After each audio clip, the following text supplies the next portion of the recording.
They called it a harvest celebration, but it harvested me. The night smelled of roasted duck and cloves, of wine and tallow and the iron of my tongue. 16 men sat around the mahogany table, their faces lacquered with candlelight, their voices sticky with power. I moved between them with a pitcher, and the house waited for me to tell it the truth. You want to know how I came to strike the match? First, understand how long a woman can kneel without forgetting how to stand. For 10 years I learned the floorboards by their squeaks and scars. For 10 years my knees mapped the room better than any surveyor. The rug knew the shape of my palms. I could crawl blind and still find the corner where Whitmore's boot tapped time, the place where Morrison's chair would bite the baseboard on a laugh. Margaret Ashford, with a smile that never warmed her eyes, clapped her small hands. "Our pet has been practicing," she announced, as if I were a trick she had taught a dog. Glasses rose, rings flashed. Their amusement was a tide that went out and came in without ever noticing who drowned. I bowed my head as I had been taught. The candles leaned and trembled in the breath of my passing, like witnesses who wished to speak and dared not. I tell you this from beyond breath, through the mouths of those who still remember. Some truths do not lie still. They climb out of their graves and sit down at the table anyway. What I did will be called terrible and unforgivable and also necessary. Say all three if you must. I will not argue. My life had become a language they would only translate when it set the room alight. Before the hour, I served. I cut the duck thin, the way Margaret liked, so the fat crisped and the meat blushed at the center. I buttered bread warm enough to sigh. I poured a pale wine I could not pronounce, and counted gulps the way a drummer counts steps toward a wall. Thornton bragged about storms and ships and cargo. The judge rehearsed sentences under his breath like a psalm. The colonel laughed until his face went the color of plums. When Margaret told me to kneel, I thought of my children. That is how the match was struck, long before the flame. I saw Thomas sold away on a Tuesday like surplus grain, and Grace, small as the moon's first slice, lowered into ground that would not answer me back. The carpet scratched my knees. I barked because they required it. Their laughter braided itself to my spine and tugged, and still my mind walked to that shallow grave and pressed a wooden cross into damp earth. "Good dog," she said, "same as always." The men looked on with the easy confidence of people who believe the world itself is a door that opens when they touch it.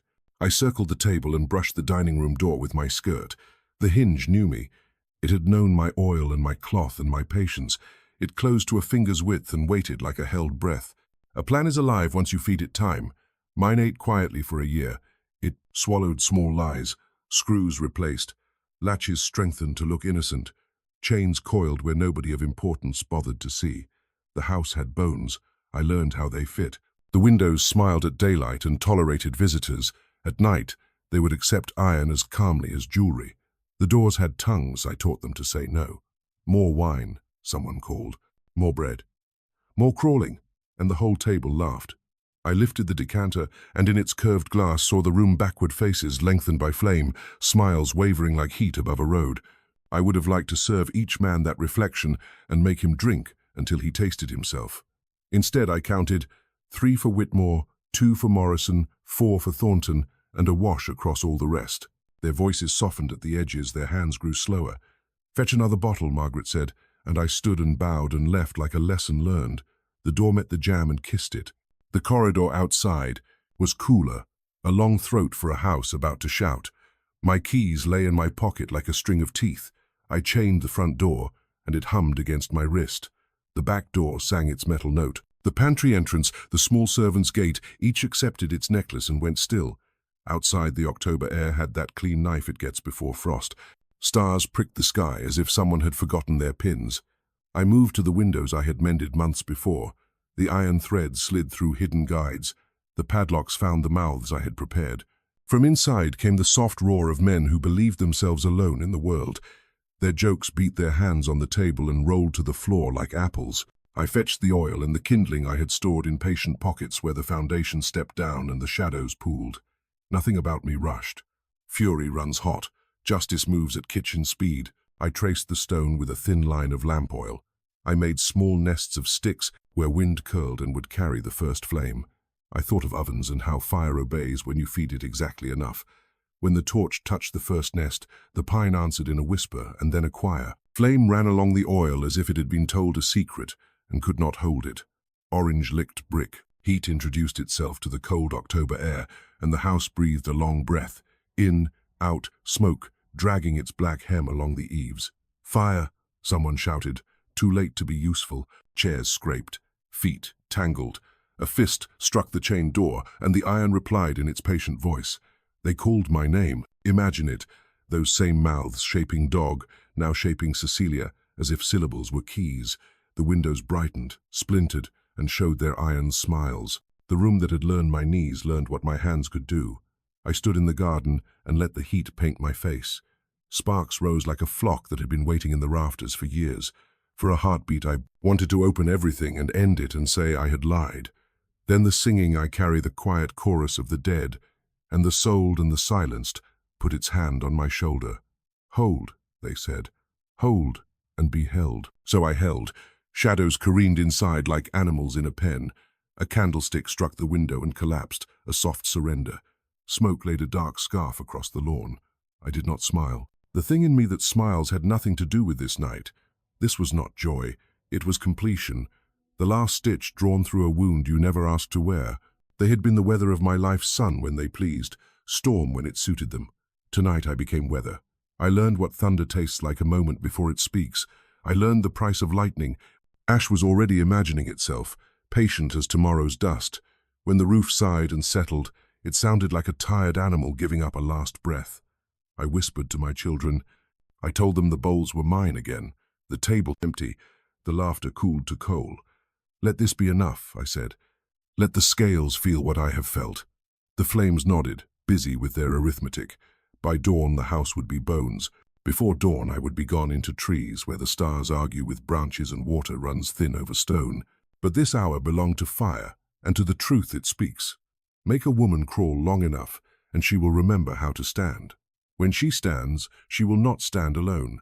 I stood for all of us. I stood for myself. I stood, and the door did not open. I was 22 years old when the man who would own my next 10 years stepped onto the platform at the Richmond market and lifted my chin with the edge of his cane. The air smelled of sweat, molasses, and iron. Behind me, a woman was wailing for her child. In front of me, a preacher shouted about salvation that did not apply to bodies like ours. William Ashford wore the look of someone shopping for furniture, calculating, detached, curious, only about polish and endurance. He turned to the auctioneer. "You say she can cook?" he asked. "She can do more than cook, sir," the man replied. "She can arrange a table to please any governor's eye." Those words sealed my fate faster than the gavel that followed.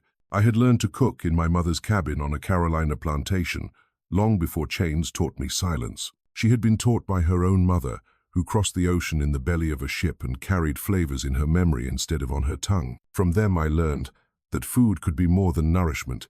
It could be language, persuasion, disguise. The right seasoning could make cruelty taste civilized. When Ashford's carriage rattled toward his estate that afternoon, I told myself that my skill might protect me. It would for a while, but protection in slavery is a blade that cuts both ways. The road to the plantation wound through miles of tobacco fields, green as envy. Workers bent under the sun, their backs glistening, their movements timed to a rhythm no one dared break. When the main house appeared, it looked less like a home than a verdict. 3 stories of imported brick, columns tall enough to make the sky stoop, windows that stared like judges. Margaret Ashford waited on the steps, her gown pale as bone. She smiled at me as one might smile at a stray dog brought home for amusement. "So this is the cook," she said. "Let's hope she lasts longer than the last one." They took my name first. Cecilia Lay.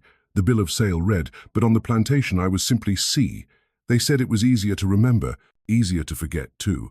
My quarters were a small cabin near the kitchens, close enough for them to summon me at any hour. I slept beside the heat of the brick ovens, the air thick with smoke, and the faint sweetness of bread that never belonged to me. By dawn I was on my feet, grinding corn, preparing meats, scalding pans until they shone like mirrors that refused my reflection. At first I believed obedience could buy peace. I cooked their breakfasts, their luncheons, their endless dinners. I learned the temper of the house the way sailors learn the sea by its storms. When William Ashford was pleased, he called me my girl. When he was angry, he called me nothing at all, only pointed with the cane. Margaret's moods changed with the weather. One day she would praise my custard. The next she would hurl the dish at the wall and demand I lick it clean. "A good servant should enjoy the taste of her own mistakes," she'd say, and laugh. The Ashfords entertained constantly. Their home was a hive of people who spoke of progress while their fortunes rested on chains. They brought lawyers, judges, tradesmen who wrote the laws that defined us as property. I cooked for them all, served them all, and learned their faces. They liked to boast about refinement, about how Virginia's society was the envy of the colonies. They never noticed that refinement stood on its knees beside their chairs. It was in those first months that I discovered the strange advantage of invisibility. They discussed everything in front of me, debts, alliances, betrayals, because to them I was a utensil, not a witness. They spoke freely while I poured their wine, revealing more about themselves than confession could have. I learned who gambled, who drank, who coveted whose wife or land. Knowledge settled into me like yeast into dough, quiet but alive. Sometimes, late at night, I walked the halls after the candles had guttered out. I studied the locks, the hinges, the windows warped by humidity. The house breathed in its sleep. Each board creaked a note. Each stair held memory of footsteps. I did not yet know why I memorized these sounds, only that it comforted me to understand the cage that held me. A bird measures its prison before it dreams of flight. Margaret's interest in me grew quickly, though not for my recipes. She discovered that owning a skilled cook gave her something to display. She would bring her guests into the kitchen to watch me at work. "See how clever the creature is," she'd say, as I folded pastry or trimmed meat, almost like a person. The laughter that followed curdled the air. That was the beginning of my performances, the small humiliations that would later bloom into the grotesque. But in those early days I only felt confusion, a dim sense that I had wandered into a play whose script everyone but me understood. Still, there were moments when the world outside the kitchen door felt almost bearable. The other enslaved workers, Joseph, who tended the horses, Ruth, who laundered linens, shared scraps of kindness the way we shared food. We built small defenses of laughter, whispered prayers, songs hummed under breath. I cooked extra when I could and hid portions for them. Feeding others gave me a purpose larger than survival. It was the one rebellion that did not invite the whip. Autumn came, and with it the first of the great dinners that would make the Ashford plantation famous among the Virginia elite. Margaret planned every detail as though arranging a coronation. She ordered silver from London, wine from Portugal, spices from the Indies. I spent 3 days preparing, sleeping only in snatches. The house smelled of cinnamon and sweat. On the fourth evening, when the guests arrived in their powdered wigs and velvet coats, I watched them through the crack of the kitchen door. 16 men, their laughter heavy with wine and certainty, took their places around the long table. That was the night I first crawled. But that belongs to another chapter. In those early years, I still believed in mercy. I thought perhaps if I cooked perfectly enough, obeyed precisely enough, they might see the person behind the apron. Instead, perfection became the rope they used to pull me tighter into their world. The better I served, the more they expected, the deeper the cuts when I failed. They mistook endurance for consent. I learned that cruelty wears perfume and calls itself civility. Looking back, I can see how the pieces aligned long before I understood the pattern.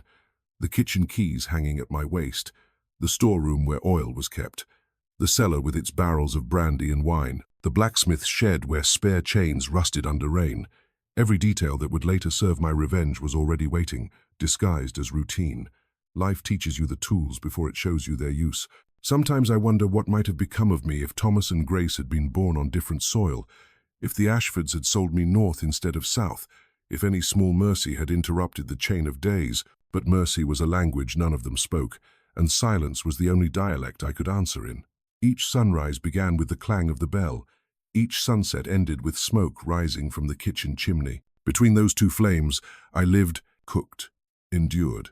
It is easy, from the comfort of distance, to imagine that evil declares itself loudly. It doesn't.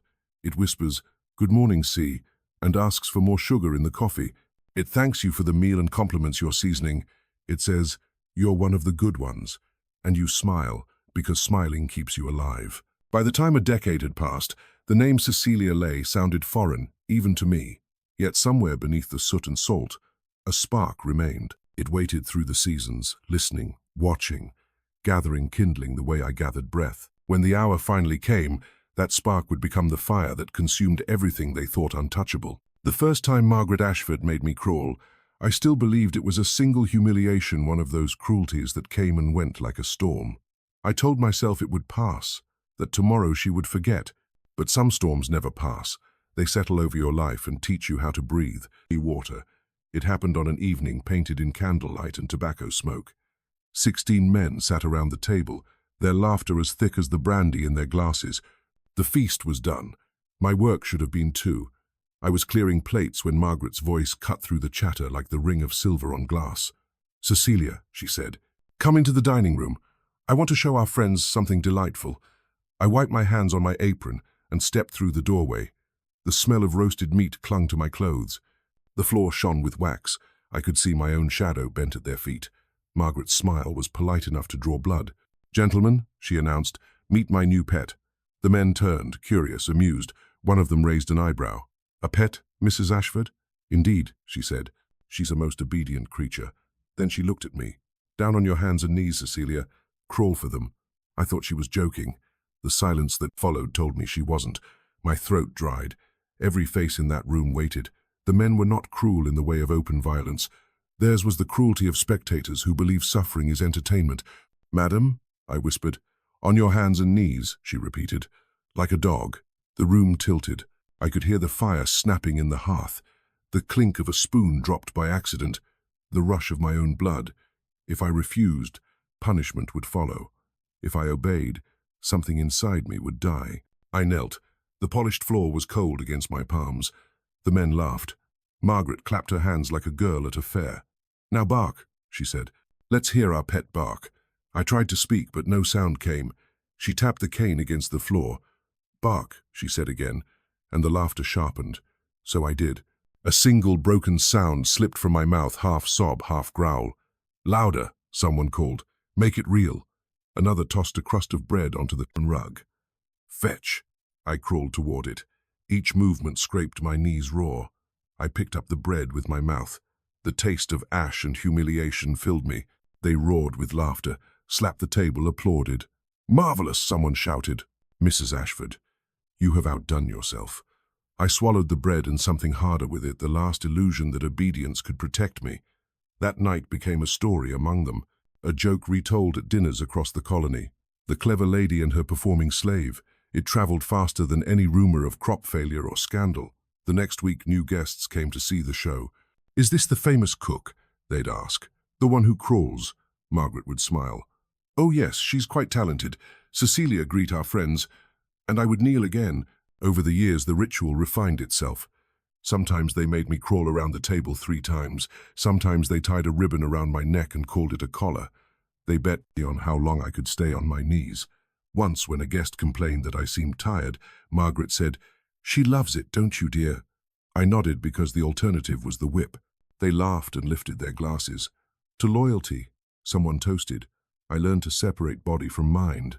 My hands and knees obeyed. My thoughts walked elsewhere.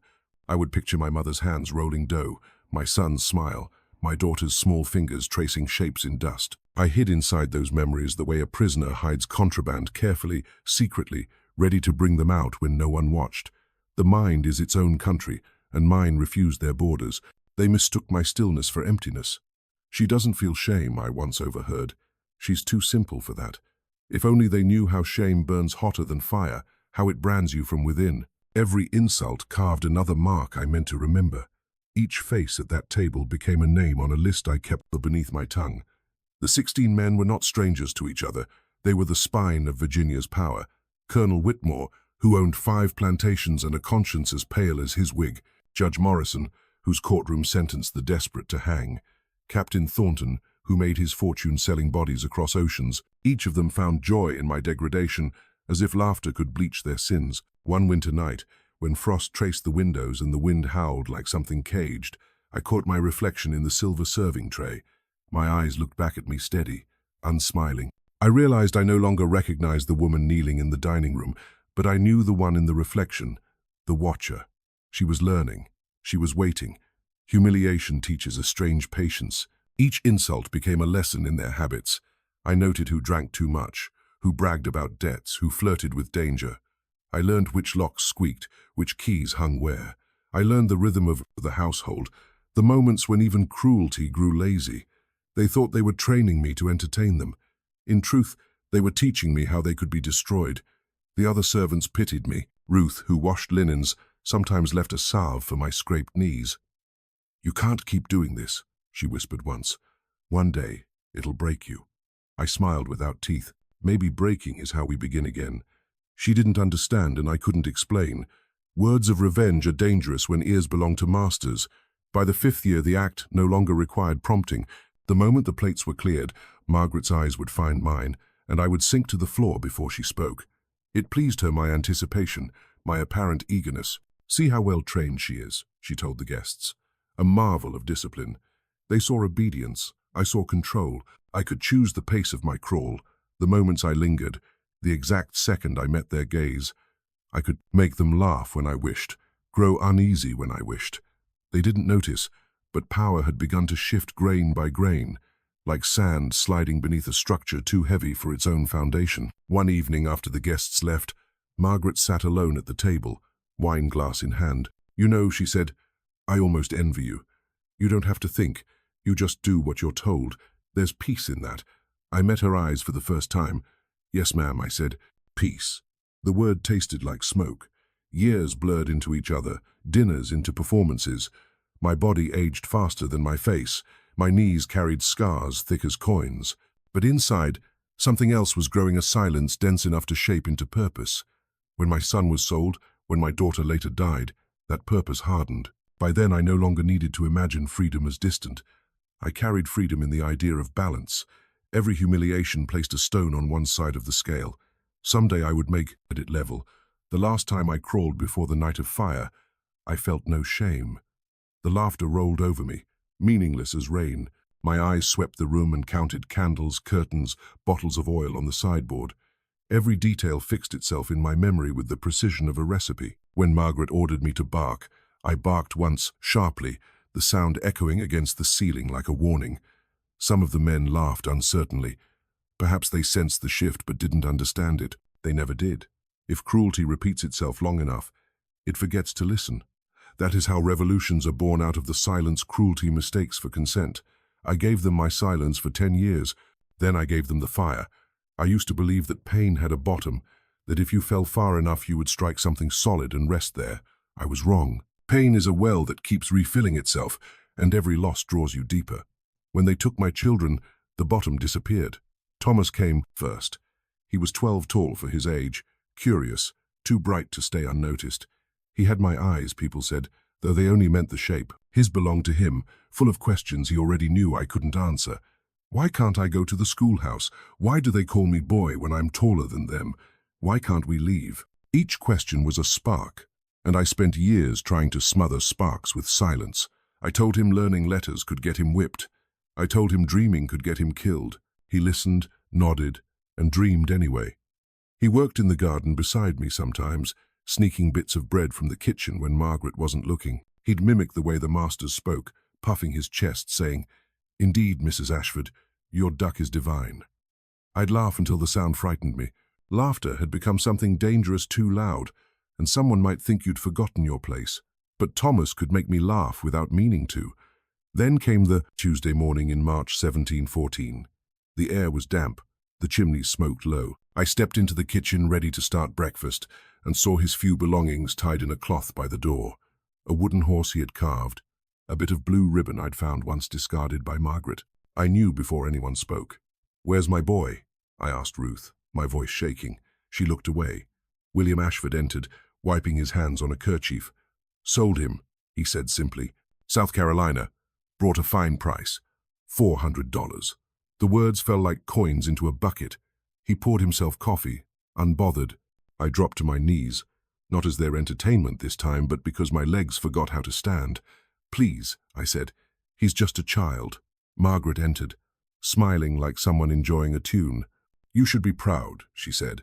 "Your son fetched more than most full-grown men. Please, ma'am, don't take him." My voice broke. "I'll work double. You'll do what you've always done," she interrupted. "Cook, smile, entertain. Your boy's gone, Cecilia. You can always make another." I remember the moment the world tilted. Something inside me cracked but didn't shatter. It bent into a shape I didn't recognize. I stayed on my knees while they talked about weather and wine, and I realized that mercy was not part of their vocabulary. That night I still had to serve dinner. 16 men again, laughing, drinking, waiting for their pet. Margaret announced my act as cheerfully as if she were presenting dessert. "Our Cecilia seems sad tonight," she told them. "Perhaps someone should throw her a bone." They laughed while I crawled. Someone tossed a roll that landed near Whitmore's boot. "Fetch, girl." I fetched. Each laugh etched itself into me like a tally mark. I kept count. 16 men, 1 woman, 17 faces. I memorized them not from fear but from purpose. The mind records what the heart demands. For weeks after, I searched the horizon every morning, thinking maybe they'd change their minds, that a carriage would bring him back. But carriages only arrive for those the world considers worth returning. I began saving crumbs from dinner and tucking them into a small jar, pretending they were for him when he came home. The jar filled slowly. He never did. The plantation didn't pause for grief. The bell still rang at dawn. The fires still needed tending. Margaret's parties continued. Sometimes, while preparing a meal, I'd imagine Thomas somewhere in the Carolinas, learning to navigate another master's temper, holding his breath when the whip cracked for someone else. Maybe he'd remember the smell of nutmeg from our kitchen. Maybe he'd hum the lullaby I used to whisper. The thought both comforted and destroyed me. A year later, in the winter of 1715, death came for my daughter Grace. She was 8, small as a bird, light enough for me to carry in one arm. Born of another rape, by another overseer, she had her brother's curiosity but not his strength. That winter was brutal. Ice crusted the edges of the fields. Even the chimneys seemed to cough. She caught a chill that settled in her chest and wouldn't leave. I begged William Ashford for the doctor. "She's burning up," I said. "She can't breathe." He didn't even look up from his paper. "Not spending good money on a sickly pickaninny," he said. "If she dies, you can have another." 3 days later, she was gone. Her small body went still in my arms, the rattle in her chest fading into silence. I sat there until the fire in the hearth turned to ash. When I asked to bury her properly, he refused. "Bury her in the field with the rest," he said. "Then wash up. We have guests tonight." I dug the grave myself in the slave cemetery beyond the tobacco rows. The ground was frozen, and each thrust of the shovel sent pain through my hands. But I dug until the earth softened. I placed her inside, wrapped in the blanket she loved, carved a small cross from scrap wood, and whispered a lullaby. I promised her I would never let them forget her. Then I returned to the kitchen. There was duck to roast, bread to knead, wine to decant. My eyes burned from smoke and sleeplessness. The guests arrived, those same 16 faces. They dined, laughed, praised the food, and as always, Margaret called for the show. "Our pet seems especially melancholy," she said. "Perhaps a little attention will cheer her." I crawled again. Only this time the world looked different from the floor. Their boots weren't symbols of power anymore, they were kindling. Their laughter wasn't thunder, it was the hiss before a flame. I barked because she told me to, but each bark translated in my head into words they could not hear. I counted again, 1 for Whitmore, 1 for Morrison, 1 for Thornton. By the time I finished the circle, I knew that what they took from me could never be returned, but it could be avenged. Grief, when left with no place to go, becomes design. In the quiet hours after they slept, I sat in my cabin staring at the dying coals. The glow reminded me of Grace's fevered skin. I realized fire was the only justice I had left, the only element that made everything equal, reducing fine wood and flesh to the same grey ash. At first, revenge was only a thought I touched like a bruise. Then it began to speak. It said, "You have keys." It said, "You know every door, every window." It said, "They have already taken your life. The rest is only waiting." I listened. In the days that followed, I performed my duties as usual. I smiled when Margaret praised my meals. I thanked her for scraps. Inside, I was cataloguing everything: how much oil was delivered, which barrels leaked, which rooms stayed empty after midnight. I moved through the house like smoke, unnoticed yet everywhere. When the other slaves asked if I was all right, I nodded. "The Lord sees," one old man told me. "He'll judge them." "Maybe," I said, "but maybe he needs help." He crossed himself and stepped back. Grief had changed me into something quiet and exact. I no longer prayed for rescue. I prayed for precision. I stopped crying. Tears were a luxury for those who expected comfort at the end of them. Mine had no end. I began to dream of fire not as destruction but as cleansing. In those dreams, Thomas stood beside me, holding Grace's hand. "Mama," he'd say, "they can't hurt us now." I'd wake with my pillow wet and my hands clenched. Each dawn found me calmer, surer. They thought they'd broken me. In truth, They'd made me into something they could not imagine, a woman with nothing left to lose and everything left to burn. When the next harvest season came, and Margaret started speaking of another grand dinner, I knew the time was drawing near. 10 years had passed since the first humiliation, 2 since my children were taken. Their laughter had grown lazy, predictable. The house trusted me the way people trust the chains they've forged themselves, and that trust would become their undoing. That night, after the guests retired and the house slept, I stood by the dying hearth and held my hands above the embers. The glow warmed my palms. "Soon," I whispered. The fire flickered, as if answering. The night Grace died, I stopped believing in heaven. The God they preached about from their whitewashed churches had nothing to say to people like me. If he existed, he was either deaf or cruel. But as I sat beside the ashes of my daughter's small fire, I discovered another kind of faith in consequence. If no God would punish them, I would, and I would do it with the same patience they had used to destroy me. I began planning not out of rage, but out of order. Grief was chaos. Planning was the only way to survive it. The world around me had been built by hands like mine, yet those same hands were forbidden from shaping their own fate. I decided that if they wanted me to build, I would build the end of them. The first step was observation. The second was silence. Every morning the mansion woke before the Sunday. I served William his coffee at the same hour, placed Margaret's tea exactly 3 inches to the right of her mirror. The routines of the house were clockwork, predictable to the heartbeat. That predictability was their weakness. I memorized it the way a musician memorizes a song. When they rose, when they slept, when the guards changed shifts, when the candles burned low enough to make shadows stretch long. Within a month, I could have moved through the house blindfolded and known where everyone was by the sound of their breathing. No one suspected that I was studying them. They had mistaken obedience for emptiness. They believed that silence meant submission, and so they spoke freely around me. I learned that Colonel Whitmore's gout made him limp when the weather turned, that Judge Morrison carried smelling salts to ward off fainting spells, that Captain Thornton, the man who made his fortune in human flesh, had a mortal fear of enclosed spaces. Every secret was a brick in the monument I was building to my vengeance. The house itself became my accomplice. I learned its bones, every hallway, every creak of the stairs, every lock that could be persuaded to do my bidding. The kitchen was my kingdom. I had keys to every room, access to every corner, and the freedom to move without question. A cook could go anywhere in the name of preparation, and I used that privilege to map the mansion like a general preparing for war. My first real act of defiance came disguised as duty. One morning, as I dusted the dining room, I noticed the windows would not latch properly. The humidity had swollen the wood. I approached William. "Sir," I said, "the windows in the dining room stick something awful. Might let in the rain or worse." He barely looked up from his paper. "Then fix them," he said. "We can't have drafts ruining the dinners." And so I did. What I fixed, though, was not the wood, but the future. I replaced the worn latches with metal ones that could be locked from the outside using small hooks I'd hidden within the frames. I tested them each night when the house slept, tightening and releasing, until they obeyed my touch perfectly. From inside, they looked ordinary. From outside, they would become bars. A week later, I convinced Margaret that the main door's lock needed changing as well. "Too many strangers coming through the estate lately," I said. "Might be wise to replace the bolts." She approved without thought. I fitted new hardware that could be sealed with a single iron pin driven through from the outside. The same pin that, on the right night, would hold against a dozen men beating from within. For months, I continued my quiet repairs. The pantry door, the servants' entrance, the cellar hatch, all redone, all obedient only to me. I told them it was maintenance. They praised me for my diligence, never realizing that I was fortifying their tomb. But a plan built only on locks and chains was incomplete. Fire would be my true instrument. Fire was the only language powerful enough to speak what I felt. Still, I couldn't simply steal barrels of oil or stacks of wood. Any disappearance would be noticed. So I gathered what I needed slowly, like a squirrel preparing for winter.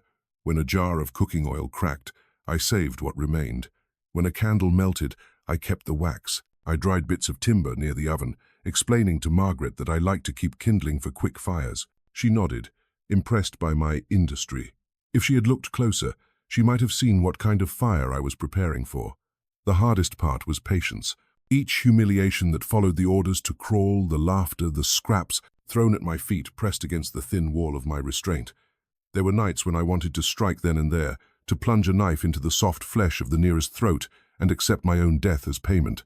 But revenge is not a meal to be eaten hot. It must cool, settle, and be served in silence. So I waited. Silence became my weapon. In silence I built confidence. They began to forget that I was a person entirely. I became part of the furniture, as unthreatening as the silverware they so admired. Cecilia's the best cook in Virginia, William would boast to his guests. A marvel, truly. She'd never betray us. And they would laugh and toast to loyalty. They could not see that loyalty, once forced, eventually turns to purpose. In my small cabin behind the kitchen, I kept notes, not written ones, for ink and paper would have betrayed me, but notes etched into my mind. The timing of their feasts, the number of bottles emptied before the jokes turned coarse, the way the light slanted through the dining room windows at dusk. I could imagine the fire's path as clearly as a recipe, oil along the walls, kindling at the baseboards, smoke rising like a curtain. The day I decided on the date, the world seemed to hold its breath. October 20th, 1716, the annual harvest celebration. It was their grandest event, when all 16 men would be gathered again, each accompanied by his appetite and his arrogance. They'd dine late, drink deep, and watch me perform my humiliation once more. Only this time, the performance would end differently. In the weeks leading up to the feast, I refined every detail. I tested the window locks again. I practiced moving through the halls barefoot so quietly that even the dogs didn't stir. I placed my stores of oil and kindling in hidden nooks along the outer walls. I told anyone who asked that the extra supplies were for the kitchen fires during the busy season. They believed me. People who see you as less than human never imagine you capable of imagination. Sometimes, late at night, I felt doubt creep in like fog. Could I really do it? Could I bear to watch them burn? The answer came in dreams. I'd see Thomas's face pressed against the wagon rail, Grace's hand slipping from mine. I'd hear Margaret's laughter echoing in my ears. When I woke, the doubt was gone. The flame inside me had steadied again. There were moments, too, of a strange calm.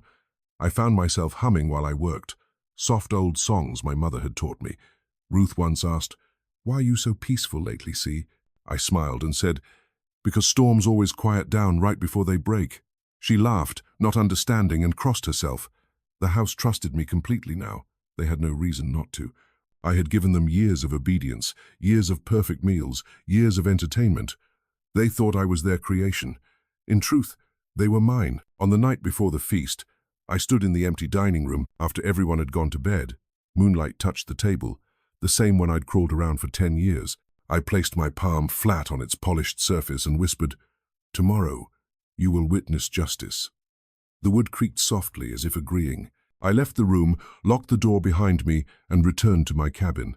Sleep did not come. I sat by the dying fire, feeding it one stick at a time, listening to the faint hum of the night insects outside. Each flicker of the flame reminded me of what waited. My revenge would not erase my suffering, but it would give it shape, an ending carved in firelight. At dawn, I washed my hands, braided my hair, and put on my cleanest dress. The sun rose over Virginia like a witness about to take the stand. Everything was ready. I was ready. The mansion that had once been my prison became my accomplice. Every brick, every hinge, every shadow in its hallways conspired with me, though none of them knew it. The Ashfords thought I was maintaining their comfort. In truth, I was crafting their grave. I had learned patience from my suffering. Now I used it like a chisel, carving a plan so quiet and perfect that even God, if he was watching, must have held his breath. By the spring of 1716, everything was in motion. The locks I had replaced months before sat obediently in their frames, waiting for my signal. The chains I'd collected from the blacksmith hung coiled in a barrel marked storage. The oil I'd siphoned and hidden in jars beneath the floorboards slept like venom in a serpent's fang.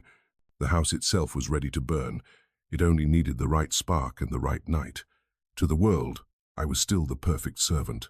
I cooked their meals, polished their silver, and smiled when spoken to. I listened as Margaret planned her grand harvest celebration, that annual feast of arrogance that gathered Virginia's most powerful men under one roof.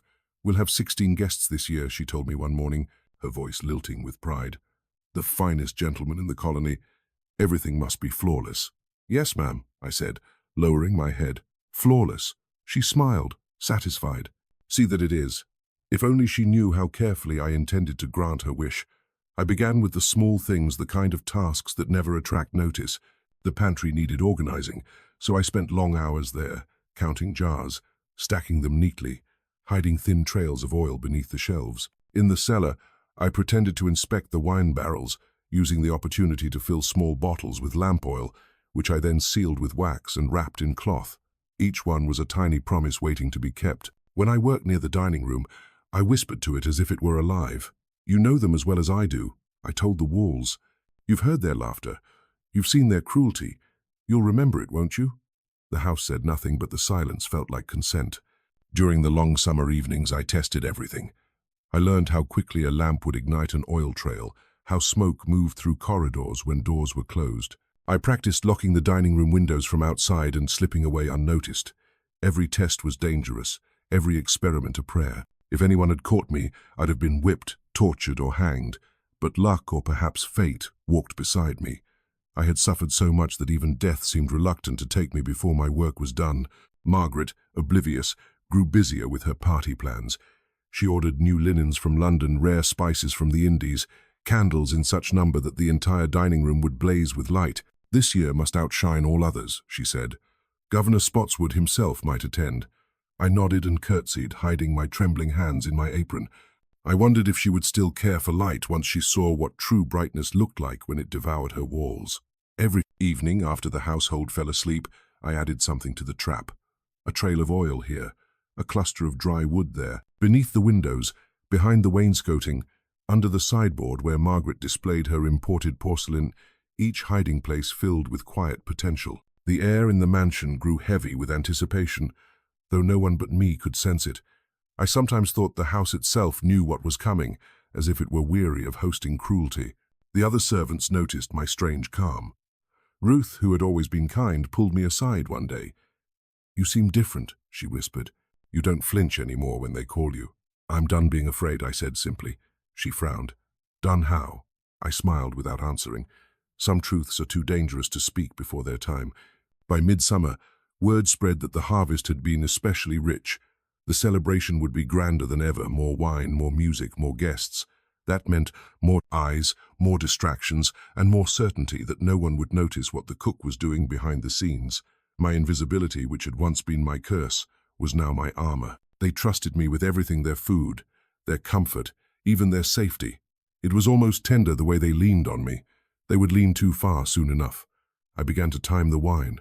Each night at dinner, I poured a little more generously. I studied how long it took before their laughter blurred and their movements slowed. 10 years of service had taught me that no one fears the hands that feed them. I used those hands to measure their weakness. When the great night arrived, I would know exactly when their reflexes dulled and their arrogance turned to sluggishness. I would let them drink just long enough to lose their chance at escape. Fire alone would not be enough.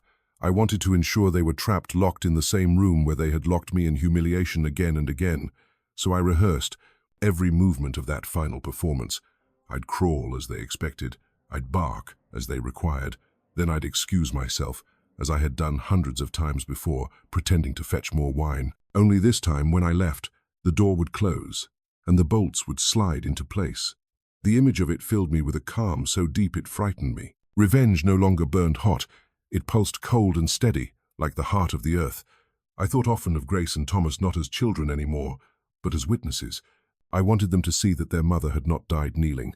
I wanted them to know that I had finally stood. One afternoon in late September, as I worked in the kitchen garden, William passed by and paused to watch me. "You've been quiet lately," he said. "No trouble, I hope?" "No, sir," I replied. "Just tired." He nodded. "You're a good girl, Cecilia, the best I've ever owned."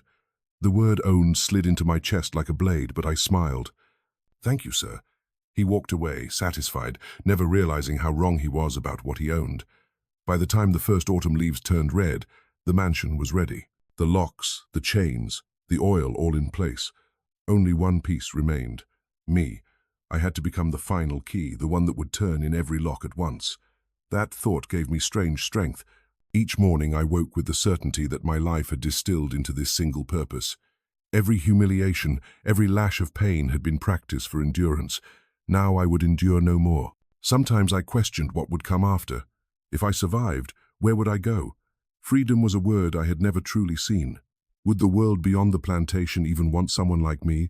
But the question always led to the same answer. There is no after for people like us unless we make one. I didn't need to live beyond that night. I only needed to finish it. On the evening before the harvest celebration, I stood in the dining room once more. The walls gleamed. The polished silver reflected my face in 100 fragments. The table stretched endlessly, waiting for its lords. I placed my hand against the wood and whispered, "You have seen too much. Tomorrow, you will bear witness one last time." When I turned away, I caught sight of myself in the tall mirror beside the doorway. For a moment, I didn't recognize the woman looking back.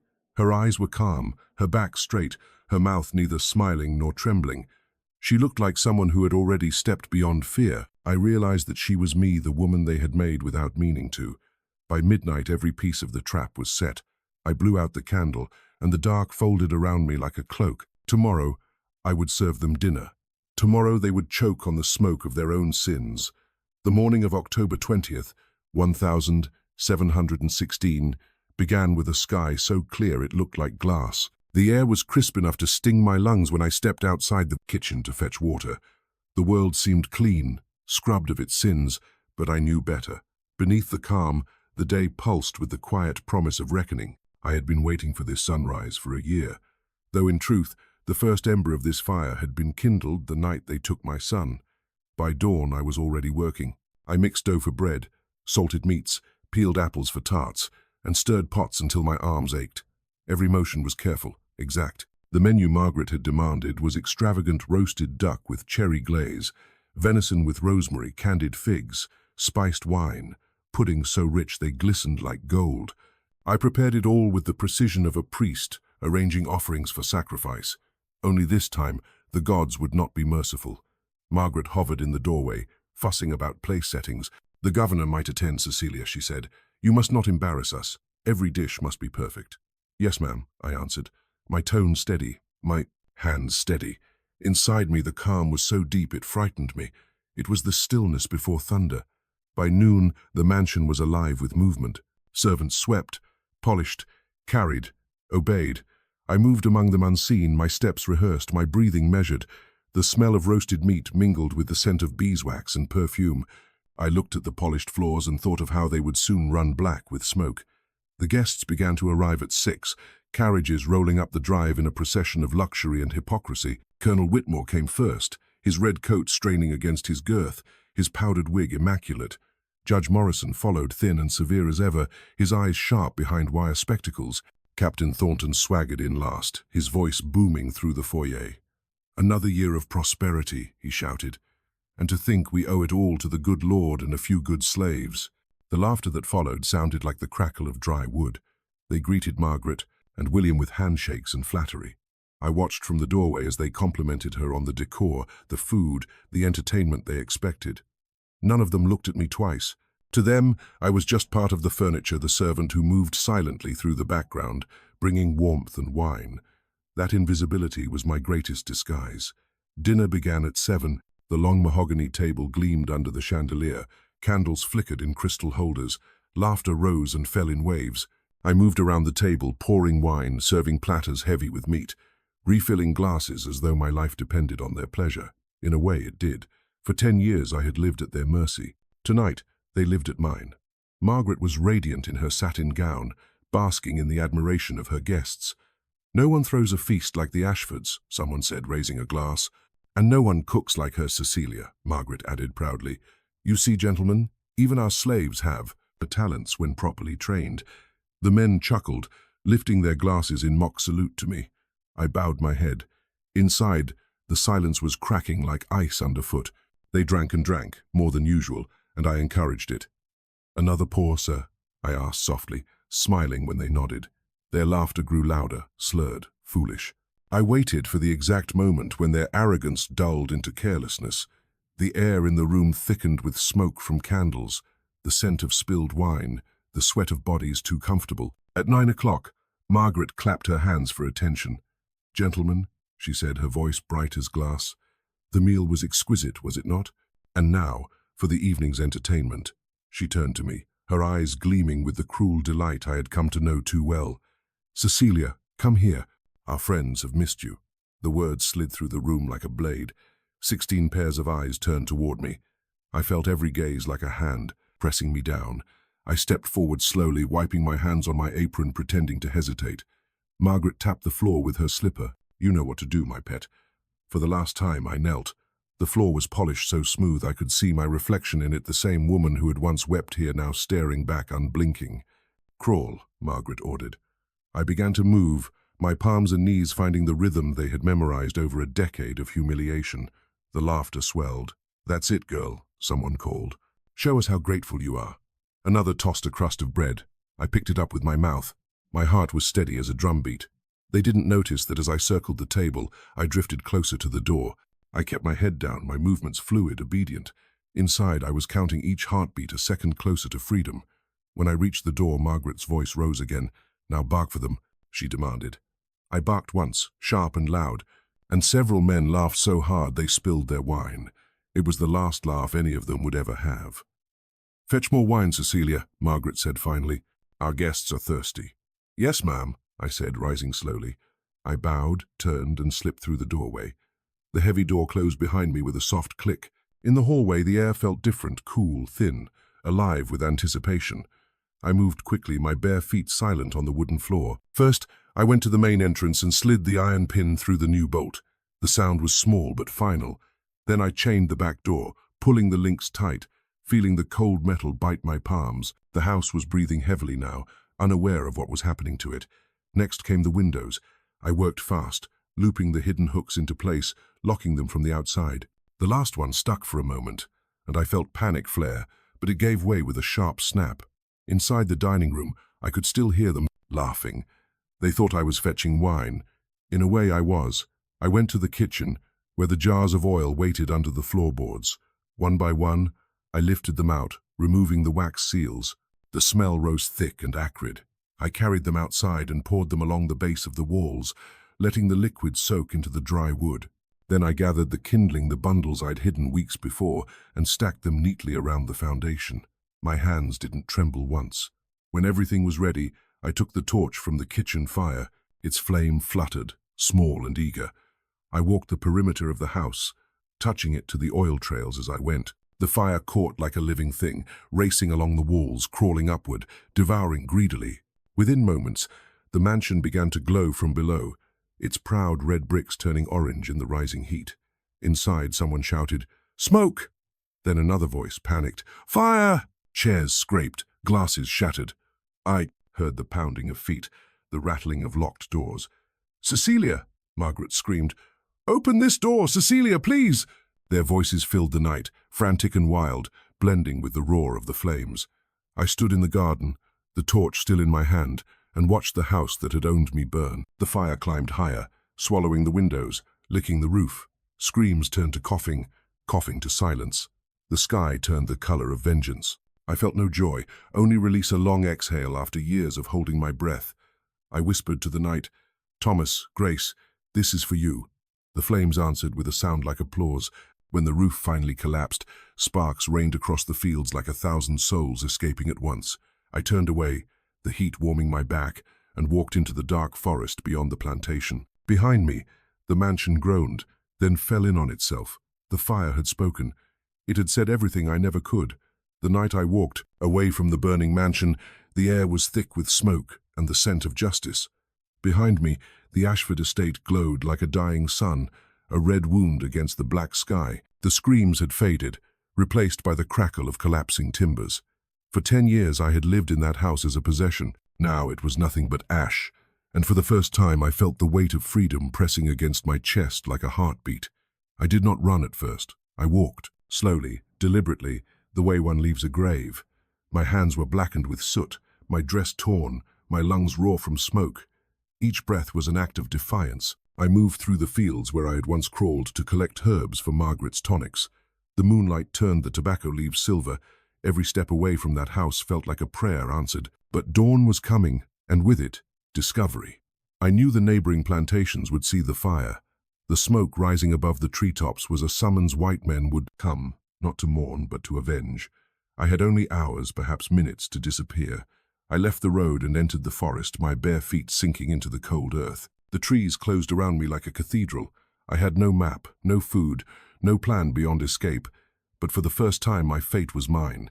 For 2 days I traveled by night and slept by day. The forest was alive with sound owls, crickets, the distant bark of dogs that turned my blood cold. I followed the streams to mask my scent, wading through icy water until my legs went numb. I ate berries, drank from puddles, prayed that the heavens, indifferent as they were, might grant me just a few more days. My body ached, but the pain felt honest, earned. By the 3rd night, I began to feel the world tightening behind me. Word of the fire would have spread.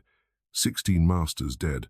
Along with their hosts, it would shake the very foundation of Virginia's order. They would never believe such an act could be done by one woman alone, much less a slave, and yet I had done it. My name would already be whispered like a curse. On the 4th day, I saw riders, 2 of them following the river road with dogs in tow. I dropped to the ground, crawling into the brush as quietly as I could. My breath came in shallow bursts. The dogs barked once, then again. "Find her!" one man shouted. I lay still, my face pressed into the dirt, praying they would pass. The dogs whined, confused by the scent of mud and smoke. One paused near the water's edge, sniffed, then turned away. I did not move until their hoofbeats faded into distance. That night, I walked until my legs failed me.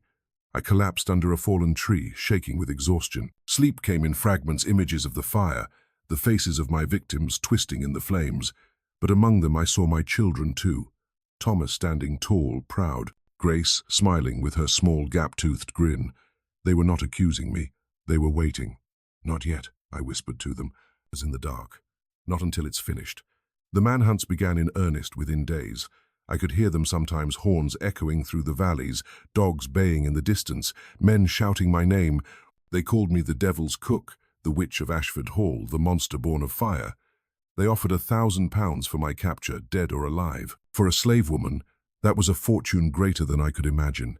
It meant every bounty hunter, every poor white farmer, every native scout who wanted favor with the governor would be looking for me. For nearly 2 weeks I evaded them. Hunger gnawed at me like a rat. My feet bled, my clothes were soaked from rain. But freedom, even in misery, tasted sweeter than life in chains. I told myself that if I could reach the north, perhaps I could find sanctuary among free blacks or sympathetic traders. It was a fragile dream, but it was mine. On the 13th day, near a wide river crossing, my strength gave out. I was trying to wade through the shallows when I heard the dogs again, closer this time, furious. I turned, and in the pale dawn light I saw them, 4 men on horseback, their guns glinting. One shouted, "There she is, that's the cook." I ran. My legs barely obeyed me. My lungs screamed for air. The water dragged at my dress, slowing me. A shot rang out. The ball missed, but the sound tore through the trees. Another followed. I stumbled, fell, crawled toward the far bank. Before I could reach it, the dogs were upon me.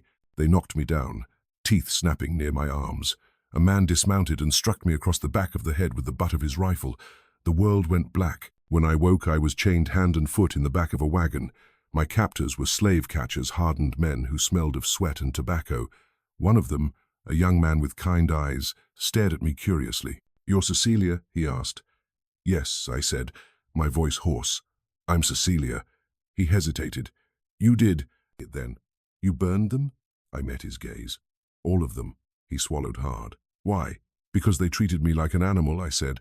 "Because they sold my son and let my daughter die. Because they thought I'd forgotten I was human." He said nothing more. The others only laughed and spit into the dirt. "You'll get your fire again soon enough," one said. I smiled faintly. "Then we'll see who burns brighter," I replied. They took me to Williamsburg, where the colonial courthouse waited. Word of my capture had spread before me. When we arrived, crowds lined the streets to see the woman who had burned 16 masters alive. Some cursed, some crossed themselves. But the slaves who watched from doorways and alleys looked at me differently. In their eyes I saw fear. Yes, but also something like pride. My trial began on November 15th. The courthouse was packed. Widows of the dead sat in the front rows, their faces veiled in black. Plantation owners filled the benches, their expressions grim. Judge William Byrd presided, his powdered wig gleaming under the candles. When they brought me in, chained at the wrists, the murmurs rippled through the crowd. I stood straight. They could bind my hands, but not my voice. "You are charged with the willful murder of 17 souls by means of fire," the judge declared. How do you plead? Guilty, I said. The word rang like iron on stone. The room erupted. Gasps, whispers, outrage. The judge pounded his gavel. You admit it? Yes, I said, and I would do it again. I told them everything. How they made me crawl, how they laughed, how they sold my child and starved my hope. I spoke until the room went silent. Even the widows of my victims wept. The judge's hands trembled as he wrote the sentence, death by fire. When he asked if I had any final words, I said, you call me a monster, but I am what you made me. You taught me cruelty, and now you fear it. A week later, they brought me to the square. Hundreds gathered to watch. The stake stood in the center, surrounded by wood. As they tied me, the crowd jeered, but from the back came a sound, a low, rising hum. Voices, dozens of them, singing softly. It was the slaves. Their song carried across the square, steady as a heartbeat. Swing low, sweet chariot. The judge demanded silence. The singing grew louder. The executioner lit the pyre. Flames licked at my feet, climbed my legs, kissed my face. The pain was unbearable, but above it, I felt peace. The song followed me upward, through smoke, through fire, through the veil between worlds. As the flames took me, I whispered, Grace, Thomas, I'm coming home. I speak now from where smoke becomes memory. I am not ash. I am the breath that carries ash forward. It set a bright period at the end of a long sentence I had been forced to write. When the flames fell away, consequence remained. Fire leaves patterns, so does truth. I do not return for pity. I return for clarity, for names, for cause and effect remembered. At first light, riders circled what used to be certainty. They found iron warped like sorrow, glass melted into useless moons, and bones dark as the sins that fed them. Neighbors whispered of devils because it helped them believe the cause lived elsewhere. Yet early eyes saw more than wreckage, doors that refused, windows hiding teeth, a floor designed for feasting and for traps. Governors wrote orders as if ink could smother embers. Laws sprouted like weeds after rain. No slave to touch a lock, no slave to carry flame without a master's eye. They called them safeguards. I called them confessions. A society that chains the hands that serve its meals has admitted it is afraid to be fed. Punishments hardened, but the laughter softened. That winter, men watched doors. A whisper moved table to table. Remember Ashford. Remember the cook. In that whisper I became weather unseen, undeniable cooling, rooms I would never enter again. Among the enslaved, my name traveled like a road at night. Not shouted whispers are wiser than trumpets, but carried ear to ear, cabin to cabin. Stories sprouted and traveled. My truth was simpler and harder. I burned, and still I was larger than the rope. Did I become a saint? No. Saints are awarded to domesticate the dangerous. I became a lesson, and lessons have edges. Some called me wicked, and they were right in the way a storm is wicked to a rotten roof. Some called me necessary, and they were right in the way air is necessary to any fire that intends to speak. I ask for accuracy. Accuracy begins with small things. Remember my children by their names. Thomas, who asked questions sharp enough to bend the future. Grace, who sang to dough and made it rise on cold days. Do not call them symbols. They were children. The fire consumed many, but it was lit for two particular hands and two particular feet. What changed? More than law. Imagination changed. The master's picture of us shrank from pet to peril, from furniture to fuse. That frightened them, and rightly. Our picture of ourselves shifted too. For years we had stored rage the way a cellar stores oil, cool, dark, waiting for flame. After me, people learned a new arithmetic. One life can balance many. One voice can carry even from a throat full of smoke. Not everyone chose my arithmetic. Many guarded small lights and lived long enough to pass them on. There were rebellions after mine, small, fierce, sometimes crushed before they found words. A tool misplaced on purpose, a ledger quietly altered. A fever feigned so a body could travel 3 miles farther at night. Some fires stayed in the heart, some were given wood. Each act wrote a syllable in a sentence that would take centuries to read aloud. If my night was a shout, their days were grammar that kept a people coherent. What of those who died? I will not pretend they were innocent, yet I will grant them this. They taught me precision. Because of them, I learned hinges and latches, timing and thresholds, how smoke moves and how silence moves faster. When I think of them now, yes, the dead can think I do not see faces. I see a system that used their mouths, hands, signatures. A system is a poor host. It eats its own guests. If there is any mercy in me, it is that I ended what would have ended me 100 smaller times. I was called a monster, and I wear the name without flinching. Monsters appear when a story refuses to name its real villains. If my shape disturbed them, it is because they built it. They fed it with years and collars and coins, then acted surprised when it cast a shadow across their supper. Do not waste breath arguing with those who insist I should have chosen peace. They never offered me any, and yet listen, my legacy is not only heat, it is also recipe. Teach your children that kitchens remember, that keys have languages, that doors answer to patience more than force. Teach them to measure grief like flour level, honest no heap that makes the bread bitter. Teach them, when pressed to the table's edge, to decide what kind of meal will be served there. Sometimes, on a clear autumn night, I lean near those deciding. I am a draught along a sill, a warm place on the palm when no candle burns nearby. I do not command. I am an example, and examples are best when they do not beg to be imitated. If your road is escape, take it. If your road is witness, take it. If your road is fire, bring enough kindling, and do not strike it until your heart steadies. As for me, I rest where I can still be reached. In quarters where lullabies learn to dodge ears, in the quiet between a judge's gavel and the sentence it announces, in the moment before a mother answers a child's dangerous question and chooses the truth anyway. Do not make me larger than a woman.